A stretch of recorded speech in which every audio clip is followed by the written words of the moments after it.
nous vous accueillons là, cet après-midi pour un atelier sur les territoires innovants de demain.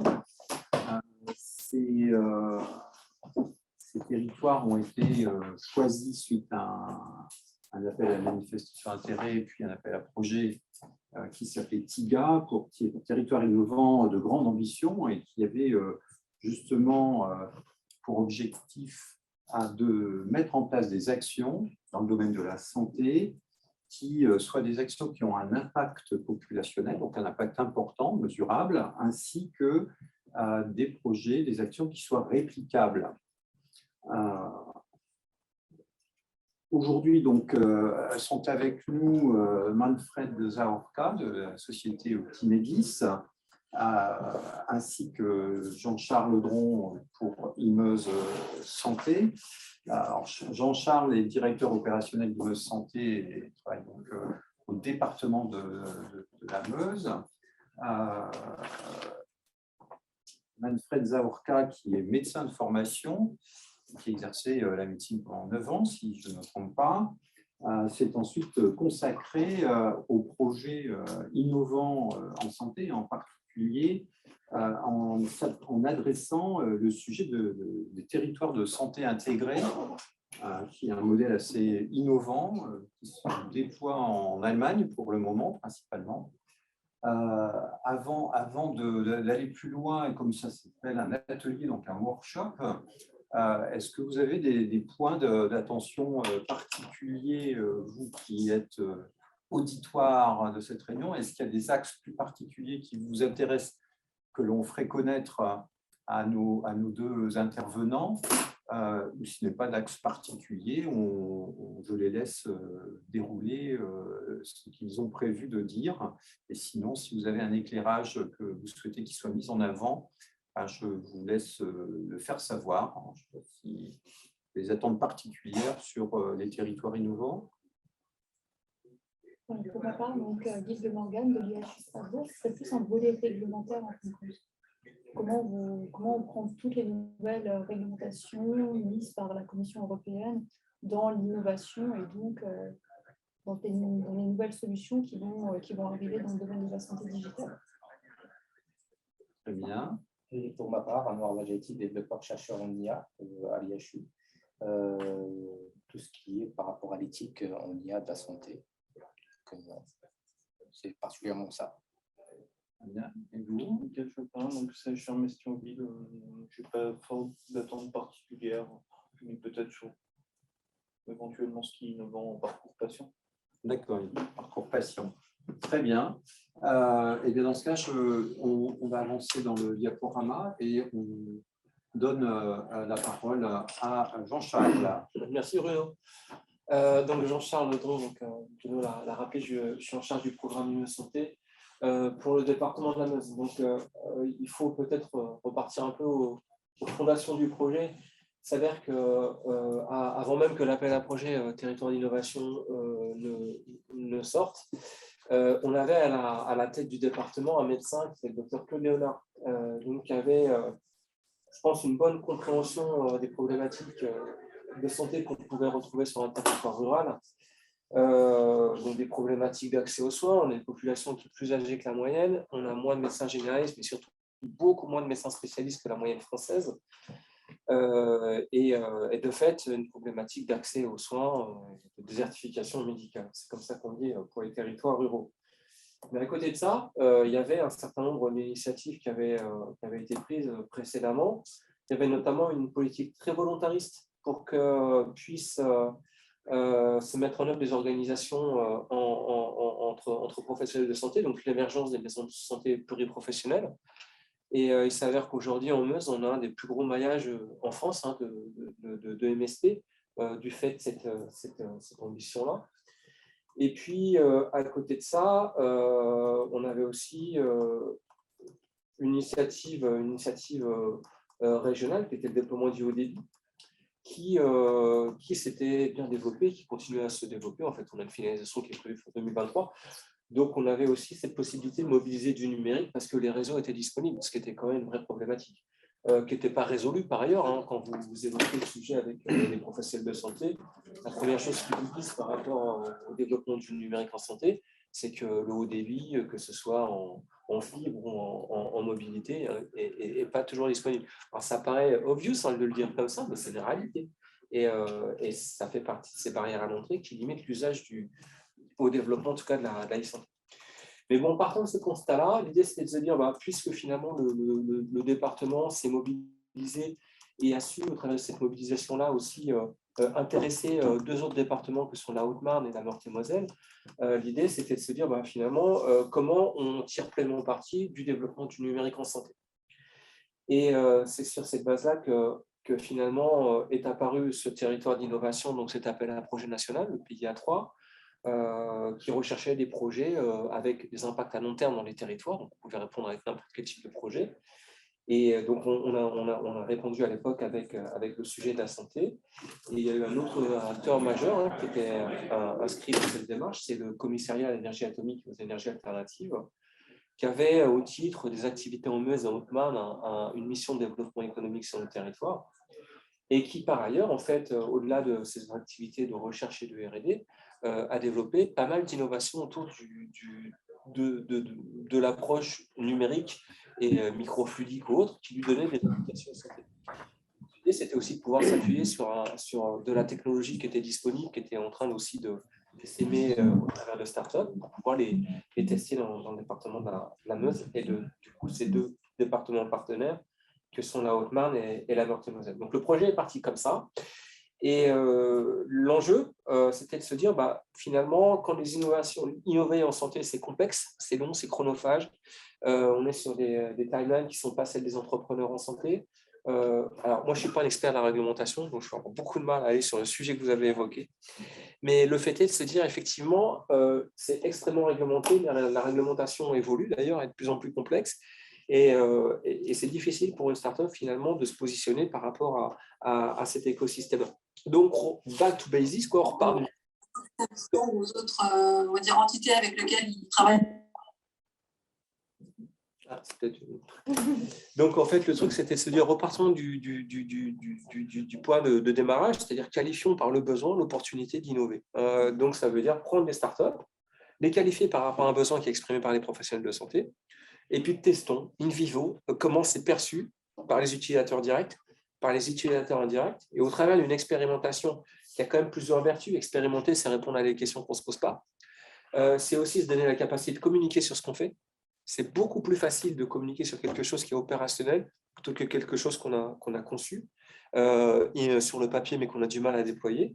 Et puis, sur cette base-là, posons-nous des questions de fond sur le marché, sur l'acceptabilité, sur la réglementation, sur les process de remboursement, etc.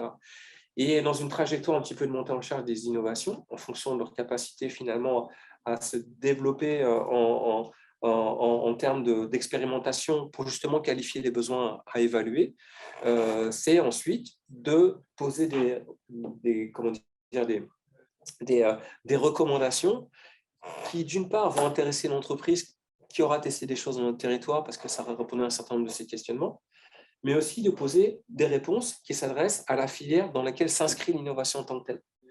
Donc là encore, c'est de rendre des avis plutôt au niveau national et développer potentiellement des filières économiques qui, en passant par ce biais-là, peuvent trouver des réponses et elles n'en ont pas. Je donne un exemple parce que c'est plus simple. Il y a une entreprise, pas loin d'ici, qui s'appelle Biocinex.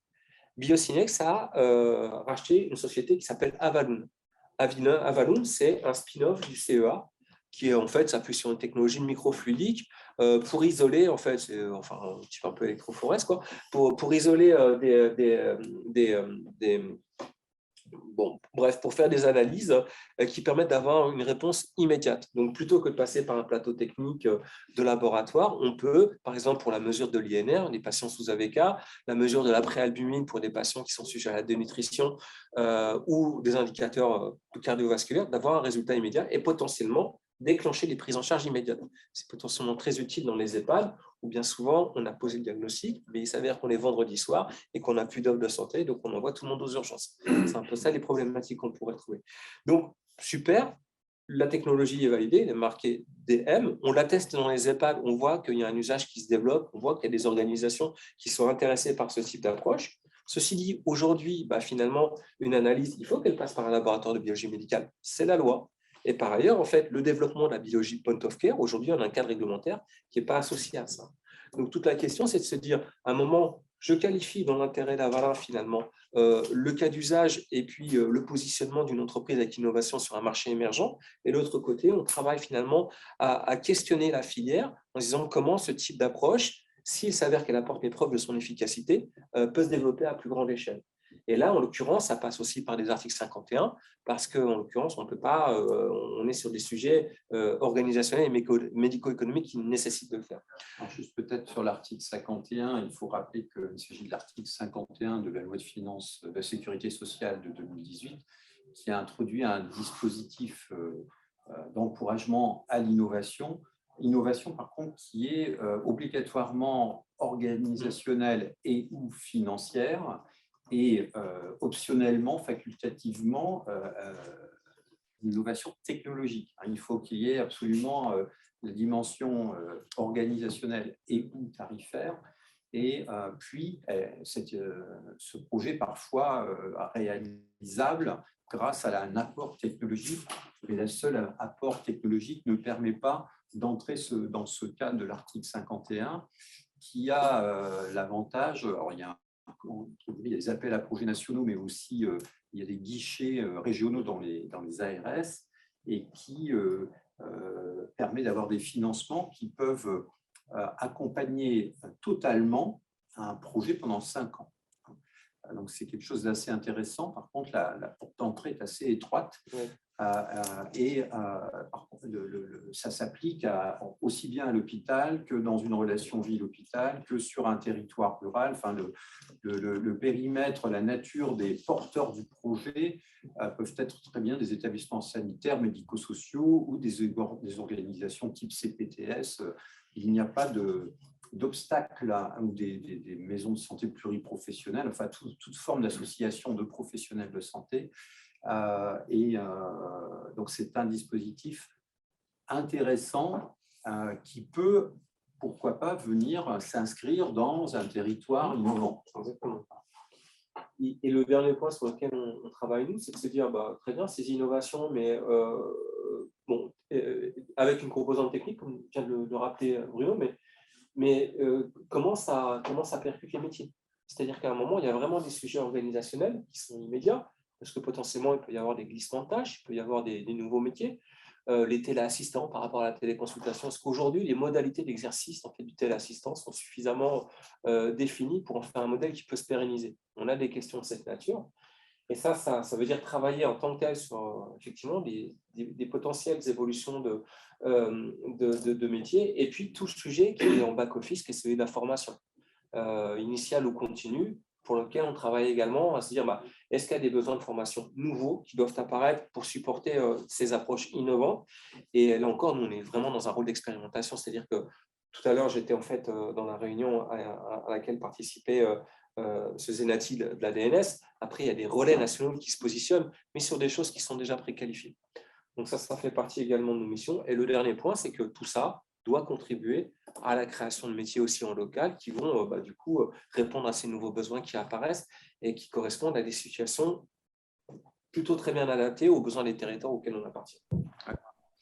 En petit complément et en parlant encore d'article 51, mais d'un autre article 51, celui de la loi HPST, qui est la délégation de tâches.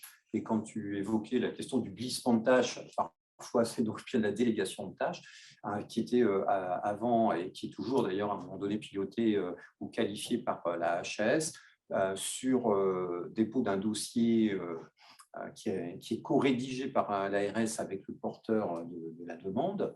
Dans le cadre justement de l'article 51 innovation, celui dont je parlais auparavant, ça permet justement de traiter de ces questions en même temps, d'éventuels glissements de tâches, délégations de tâches, et ce qui fait qu'on est embarqué dans un dispositif complet, on ne se retrouve pas avec une épée de Damoclès sur on n'a pas encore une autre délégation de tâches, donc pour le moment concrètement, si on le faisait, on prend un risque juridique, etc. etc.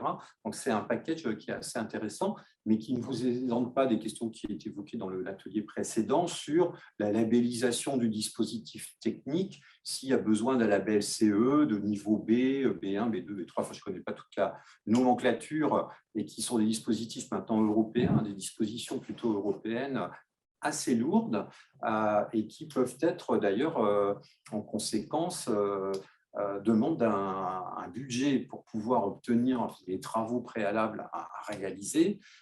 C'est toujours parfois un peu l'histoire de l'œuf et de la poule. Est-ce qu'il faut l'étude clinique d'abord, mais pour pouvoir faire l'étude clinique, il faut parfois avoir le label, et pour avoir le label, il faut l'étude clinique. Vous voyez comment on peut inventer des dispositifs.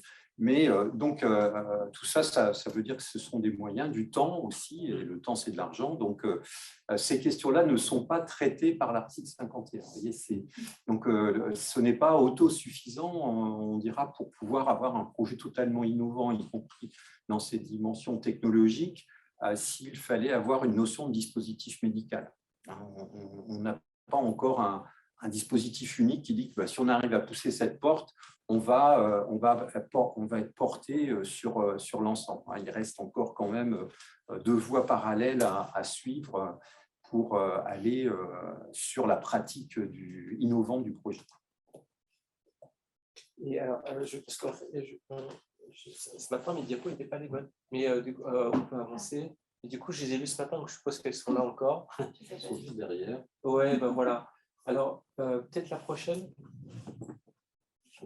Voilà, c'est juste pour donner un exemple. En fait, on a un portefeuille de 14 actions et parmi ces actions, on a des actions autour de l'accès aux soins et notamment du déploiement de la téléconsultation.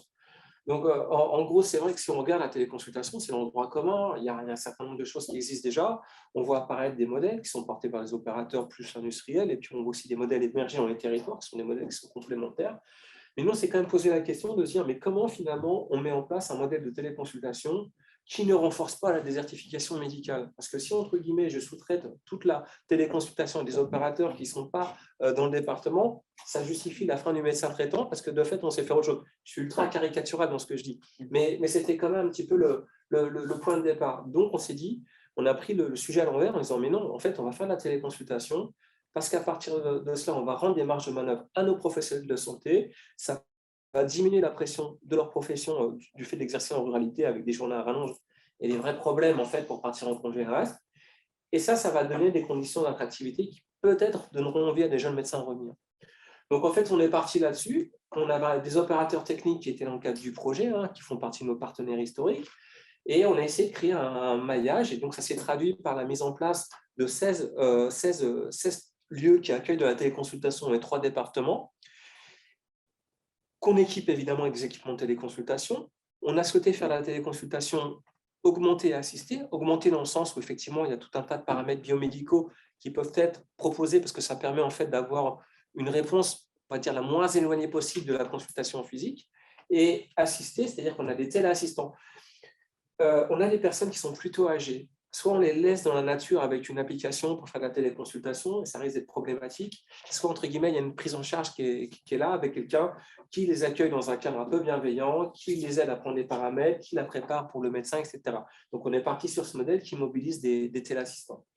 Et ce modèle-là, donc, du coup, on est en train de le déployer, et, enfin, on l'a déployé, pardon, depuis 2021, et aujourd'hui, il est en place. Et tout l'intérêt d'avoir cet écosystème qui est en place, c'est que ça pose déjà des questionnements sur le rôle du téléassistant, sur ses besoins de formation, sur les conditions de sa rémunération, sur le fait que l'accès dans les territoires, ce n'est pas le même à Nancy qu'à Montmédy, parce qu'on n'a pas du tout les mêmes problématiques. Donc, on peut accepter le principe que ça ne coûte pas la même chose et que du coup, on n'y met pas les mêmes moyens pour répondre au même type de service. Et ça, c'est des questions qu'on est en train d'adresser immédiatement au travers de ce premier exemple. Et toutes nos actions fonctionnent sur ce modèle-là. Et là, on vient de lancer un appel à expérimentation pour aller plus loin. C'est-à-dire que maintenant qu'on a mis ça en place, on sait qu'on a un réseau qui est aguerri à la pratique de la téléconsultation Et en gros, on leur a posé 3 sujets. Est-ce que techniquement, il y a des sujets encore d'infra, potentiellement, sécurisation de l'infra? Est-ce que globalement, on peut augmenter l'expérience utilisateur, donc du patient, du téléassistant ou du médecin, en apportant des objets connectés, en apportant d'aide à la décision, de l'IA, par exemple? Et puis, on a un troisième sujet qui est de se dire, mais les organisations, est-ce qu'on est bien au niveau? Je donne juste un exemple. Notre modèle, il fonctionne parce qu'on a un médecin traitant qui a pris la décision en Meuse de dire, moi, je vais offrir de la prestation de téléconsultation 5 jours par semaine, de 9h à 19h. Et ça nous a permis en fait, de mettre en place ce réseau-là. C'est super pour l'expérimentation, mais ce n'est pas le modèle nominal. Le modèle nominal, ce serait que potentiellement, les médecins généralistes, un moment ou un autre, trouvent dans la téléconsultation un intérêt dans leur propre pratique et décident, parce qu'il y a un avantage pour eux ou pour leurs patients, d'y consacrer 2, 3, 4 heures. Et toute cette transition-là, il faut l'organiser. Et ça, c'est des choses sur lesquelles, au niveau organisationnel, on veut travailler maintenant.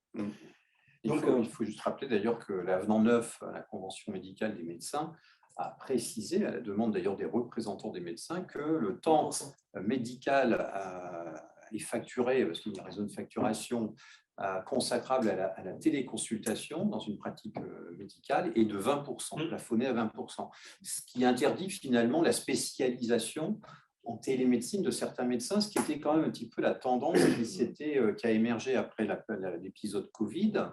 C'est qu'on avait des médecins tout le monde avait fait de la télémédecine parce qu'à un moment donné, on était tous enfermés chez soi, il fallait bien trouver un moyen de prendre en charge. Et cette période passée, on a des médecins qui sont revenus à la pratique antérieure, c'est-à-dire un cabinet avec une salle d'attente, et d'autres qui, au contraire, se sont investis dans la téléconsultation et sans en être en exclusivité, en pratiquer souvent la moitié de leur temps, ou voire plus. Et donc, ça n'a pas plu en tout cas aux syndicats qui les représentent et qui ont introduit un texte qui dit qu'il faut absolument limiter cette pratique à 20% pour rester dans la logique du parcours. Mais la téléconsultation n'interdit pas le parcours. Il faut que ce soit les personnes du parcours qui contribuent à la téléconsultation. C'est plutôt comme ça. Et c'est vrai qu'on voit que, une fois que les tempêtes épidémiques sont passées, on voit revenir au galop le monde ancien et avec des adaptations complexes qui sont d'aspect réglementaire finalement, puisqu'à un moment donné, pour être rémunéré par le système assurantiel français, il faut respecter les textes. Sinon, le médecin pourrait se voir réclamer les honoraires abusivement facturés, c'est-à-dire au-delà des 20% de son temps. Et donc, c'est des dimensions, certes purement économiques, mais quand même assez essentielles pour fonctionner. Et alors, pour en finir, parce que je vois le temps passer, c'est qu'aujourd'hui, ce modèle-là, on l'a fait pour la téléconsulte, on le fait sur toutes nos actions, et ça nécessite de mettre en place un cadre d'éval qui se veut le plus carré possible, dans lequel il faut qu'on soit aussi en capacité d'aller capter des données pour alimenter ces modèles d'évaluation. Et aujourd'hui, on est en train justement de travailler sur des approches, en fait, sur des analyses développementales, sur les impacts territoriaux, sur l'engagement citoyen, et aussi sur la responsabilité populationnelle, donc finalement, comment on intègre nos actions par rapport à des besoins précis de territoire. Et on a lancé une consultation pour un accompagnement sur ces sujets-là, parce que l'idée est d'avoir le cadre le plus homogène possible pour pouvoir le décliner auprès de l'ensemble de nos actions de manière la plus industrialisée possible. Et le fait, ça fait le lien, je pense, avec l'intervention de Manfred, qui lui a spécifiquement, je crois, mis en place un modèle de cette nature dans le cadre d'Optimédis et qui répond bien à ce besoin. Exactement, j'allais poser la question d'évaluation, mais tu as anticipé la question. Et effectivement, sur les modèles de santé intégrés, tout est méthodologie et évaluation, puisqu'il faut justifier des moyens mis en place en termes d'impact pour pouvoir faire vivre ce modèle. Oui, bon, peut-être juste pour la téléconsultation. On a aussi établi un système de téléconsultation pour la maladie respiratoire chronique, donc le BPCO.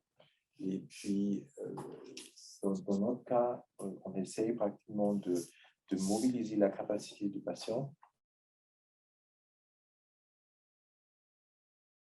C'est le moment où le patient sent que bon, il y a quelque chose qui ne va pas. Il utilise ce truc-là. Et puis, les données sont envoyées directement à l'hôpital. Donc, il y a le médecin qui fait le monitorage, qui donne les recommandations. d'ajustement de médication, quelque chose comme ça. On a commencé avec un modèle l'année passée, donc ça fait encore un moment pour l'évaluer.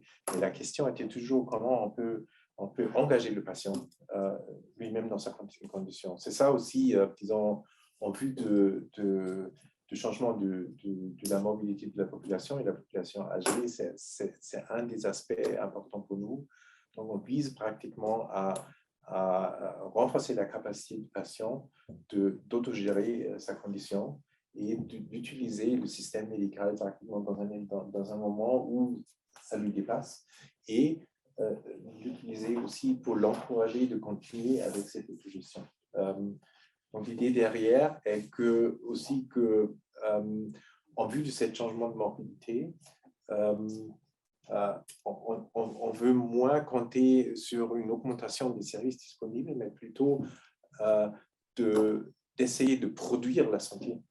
Donc, ça veut dire d'interagir avec les patients ou même le patient potentiel avant son état d'aggravation pour prévenir des aggravations, pour prévenir des épisodes hospitaliers et, comme j'ai dit, pour essayer réellement de renforcer cette autogestion.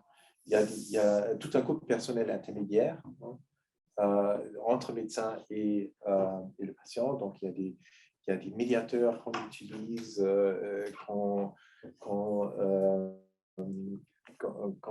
forme soit à travers de l'équipe de médecins soi-même, donc les assistants médicaux, soit en collaboration avec les pharmaciens locaux, soit à travers des volontaires dans la communauté pour appuyer le médecin, le patient dans son chemin et de suivre sa condition.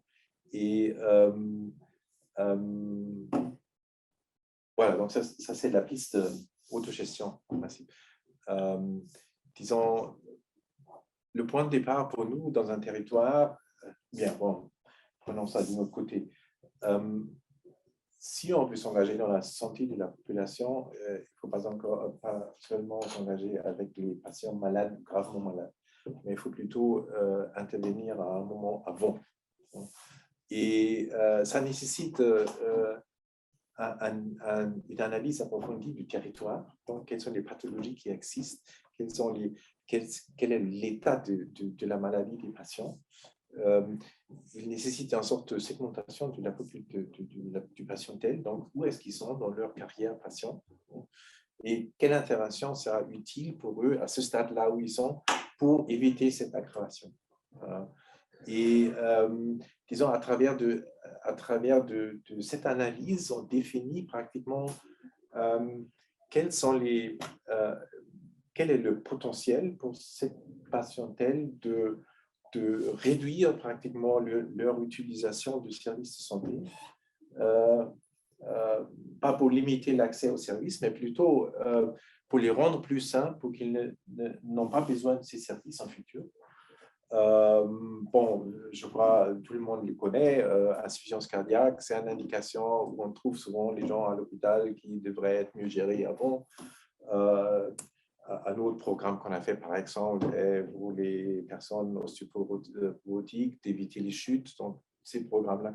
Donc, on identifie à travers de la clientèle, ensemble avec les médecins, quelles pourraient être les interventions qui préviennent cette aggravation.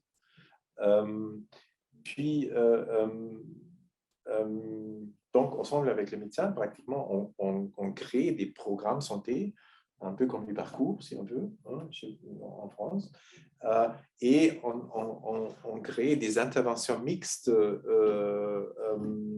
éducation thérapeutique, activités sportives, psychosociales. On travaille même avec les communautés pour les convaincre de créer des sites où les gens vont faire des exercices ou créer des initiatives, par exemple, groupe de marche, comme se fait aussi par les infirmières alliées, des choses comme ça. Donc, mais ce n'est pas des initiatives isolées, ça rentre dans un programme créé et ensemble avec les médecins, le médecin fait pratiquement avec ce patient-là une check-up approfondie pour déterminer, disons, sa condition. Et le médecin négocie avec le patient un objectif de santé pour ce patient-là. Et, disons, en fonction de cet objectif, les interventions sont planifiées avec le patient. Et puis, le patient parcourt ce programme-là, il est suivi pendant tout ce programme et l'efficacité de ce programme et l'efficience de ce programme est monitorisée. Ça se fait à plusieurs, disons, il y a plusieurs niveaux où ça se fait. Un, c'est certainement le suivi direct de ce programme à travers de l'éducateur sportive ou toutes ces choses-là et le médecin lui-même. Mais de l'autre côté aussi, on a un accord avec la Caisse maladie qui fournit régulièrement avec leurs données, donc c'est parfois semestriel.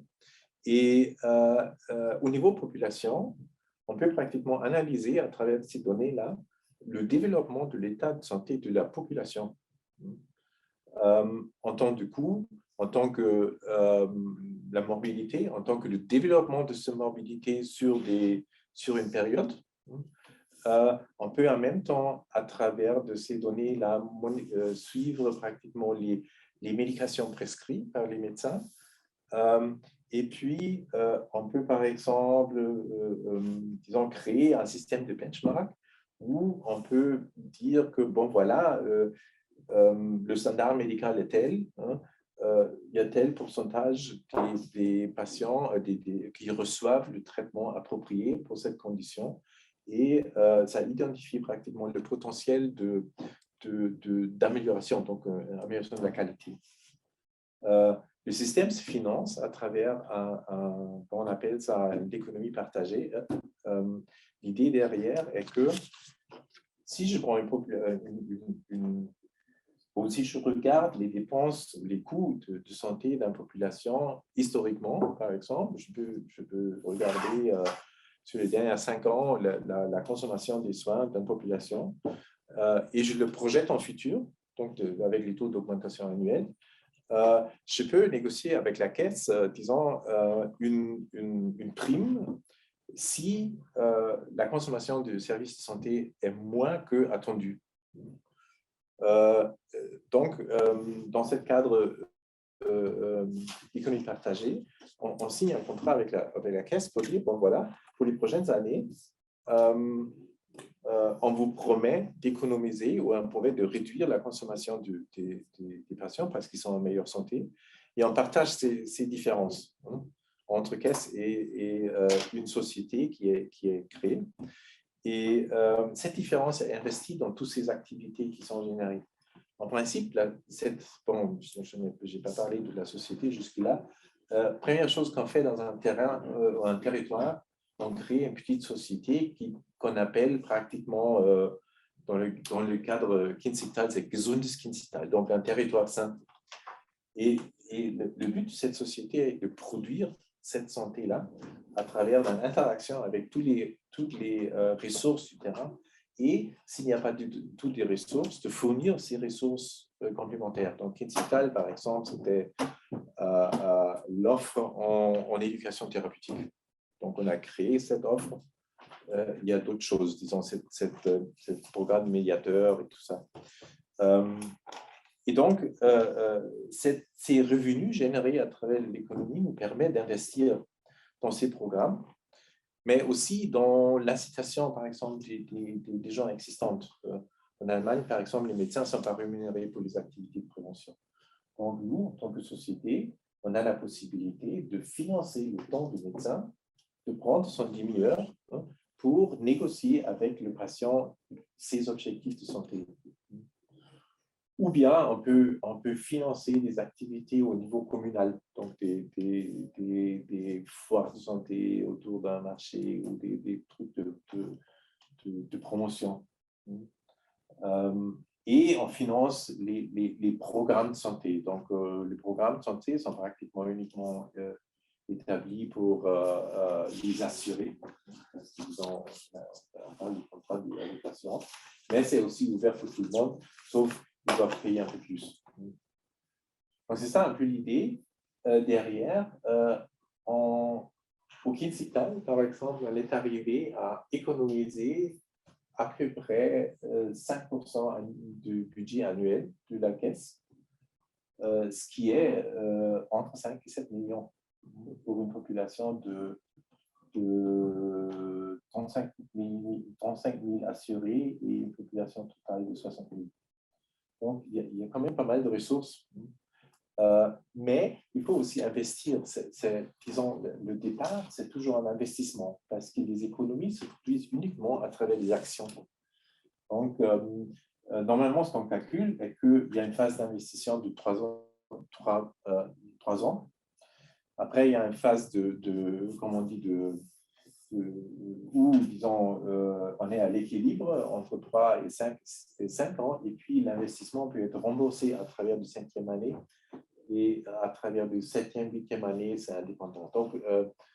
Donc, on calcule toujours avec un contrat initial de 10 ans, parce qu'on sait que ça prend cette période pour établir tout ça.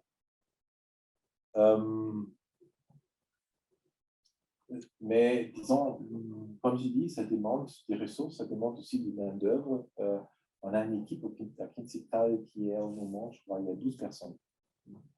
Il y a des personnes, il y a naturellement la gestion de l'unité, mais il y a le marketing, donc il faut s'engager dans un marketing auprès des médecins pour les faire participer, auprès de la population, auprès des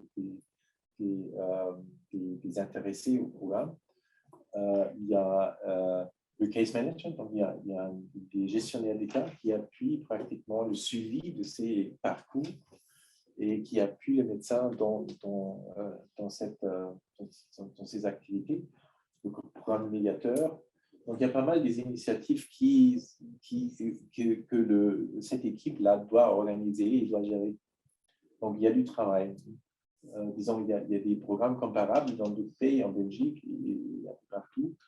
La différence est souvent que coordination, c'est quelque chose qui est entendu comme il y a une secrétaire, il y a une personne qui fait des rendez-vous avec le collectif.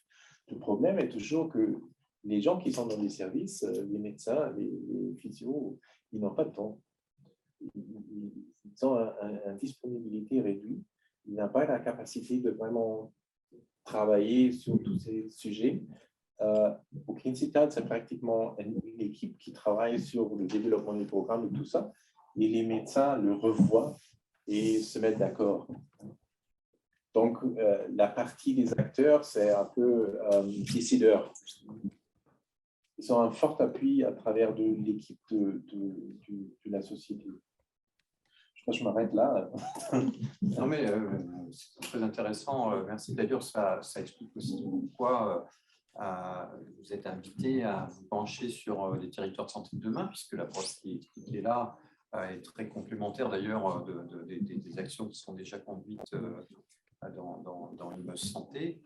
Et on voit bien que, on n'a rien sans rien. Il faut d'abord investir, mais investir de façon très organisée, puisque c'est vrai que les approches de coordination seule, sans application et sans un contrat, parce que finalement c'est du gagnant-gagnant dans le contrat. D'ailleurs, ça serait peut-être intéressant de savoir qui est autour de table de la société ou structure qui porte l'action, qui sont les actionnaires, entre guillemets, de ces structures.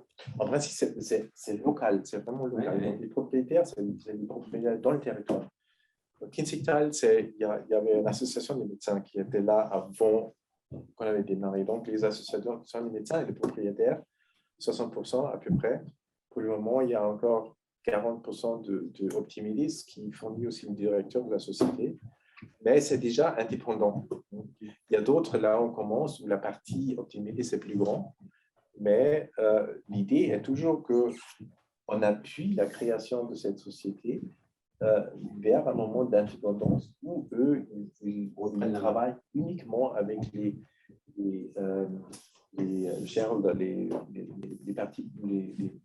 actionnaires pratiquement locaux.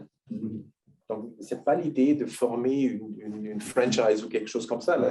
Ça devrait être local parce que c'est seulement eux qui représentent l'intérêt local. Si vous importez un spécialiste de dehors, il n'a pas cette standing, il n'a pas Il n'y a pas la reconnaissance. Il n'y a pas la locale et ça reconnaissance non marche. plus. Ça ne voudrait pas dire aussi changer peut-être pour nous, enfin, je l'ai vu ayant travaillé au CHR de Nancy aussi, ce changement peut-être de relation entre médecins hospitaliers et Ouais. médecine de ville. Souvent, ça je l'ai vu entre des spécialistes qui sont justement à l'hôpital et puis à la médecine de ville, quand on essaie, la relation ne se fait pas vraiment, ou la communication reste quand même assez compliquée. Peut-être pas pour tous, hein, mais ce serait peut-être aussi là-dessus qu'il faudrait peut-être sensibiliser. En fait, il y a plusieurs possibilités. Hein. Disons, ça, c'est un modèle qu'on avait commencé avec le réseau des médecins du vivant. On a toujours essayé de contacter l'hôpital, mais dans la région, il n'y a pas un hôpital unique, il y a une société hospitalière qui a des petites maisons. Et ils étaient toujours préoccupés avec d'autres choses. Mais ce qu'on a fait, par exemple, disons, on s'est mis d'accord avec eux pour les interventions électives, par exemple, engager les patients dans une campagne de non-fumeurs ou des trucs préparatifs, hein, pour réduire, par exemple, la période de guérison avec les patients. Donc, cette interaction se fait. Mais pour vous donner un autre exemple, pour le moment, on est en train de négocier un arrangement avec un groupe hospitalier en Bavière, proche de la frontière autrichienne. Et là, c'est le besoin en transformation du système, parce qu'ils ont tous les petits hôpitaux qui ne sont pas viables. C'est leur besoin en transformation qui a initié ce contact et leur collaboration avec les cabinets de médecins de ville autour qui sera, disons, le point d'entrée pour une société future. Donc là, le point de départ, c'est l'hôpital ou un groupement d'hôpital. On a un autre exemple d'un centre urbain, un bourg. On avait créé, disons, le besoin des médecins était, il y avait peu de médecins, c'était un district défavorisé, une population très, comment on dit, internationale. Les médecins, ils ne parlent pas tous ces langues-là, donc il fallait toujours travailler avec un interprète. Donc, ce qu'on a fait, on a créé, on a appelé kiosque de santé, donc un endroit où on a embauché des infirmiers de différentes nationalités qui parlaient, je ne sais pas, 5-6 langues. Et puis, on a offert la possibilité aux médecins de verser les patients à cette groupe, hein, pour le suivi, pour du case management, pour, disons, accompagner ces cas. On a installé un serveur, le médecin a pu envoyer les informations dans le kiosque. Sur ces médecins-là, le kiosque a enregistré l'information sur les interventions qu'ils ont faites et l'état du patient. Et le médecin a pu retirer cette information pour son dossier. Donc, ça réduit pratiquement le nombre des consultations avec le médecin parce qu'il y avait cette site intermédiaire. Ah oui, Olivier, je viens de voir l'endroit où on est repéré dans la liste, etc., etc. Et j'ai vu qu'on était repris ensemble dans Grande Région. Et puis, disons, c'était très apprécié par les médecins, hein, parce que, bon, c'était un effet probablement pas si positif, mais quand même, le médecin l'a apprécié parce qu'il n'a pas dû investir tellement de temps avec ses patients parce qu'il savait qu'il y a une structure derrière. Très bien. Merci en tout cas, Manfred et Jean-Charles, pour votre intervention. Merci pour les questions. Je pense qu'on va mettre fin à cet atelier puisqu'il est l'heure. La mise en place des CPTS, la géographie des CPTS, on en retrouve 1, 2, 3 par département, enfin plutôt 2, 3. Est-ce que c'est est-ce que c'est le bon montage quelque part pour déployer des projets de cette nature? Ici, pour nous, oui. Ouais. Disons, ici, à Strasbourg, on a commencé un peu avec Strasbourg-Ville parce qu'il y a le programme Maison Sport Santé qui est établi au centre-ville. Donc, en ce moment, il n'y a pas de CPTS, mais c'est en train de se constituer. Il y a une CPTS en construction. Et ça sera pour nous une interface idéale. Hein. D'accord. Parce qu'on pourrait appliquer tous ces outils d'analyse données avec eux. C'est un format organisationnel qui a un certain point de référence. Et voilà, je m'arrête. Merci à vous. Merci Merci beaucoup. Merci. OK.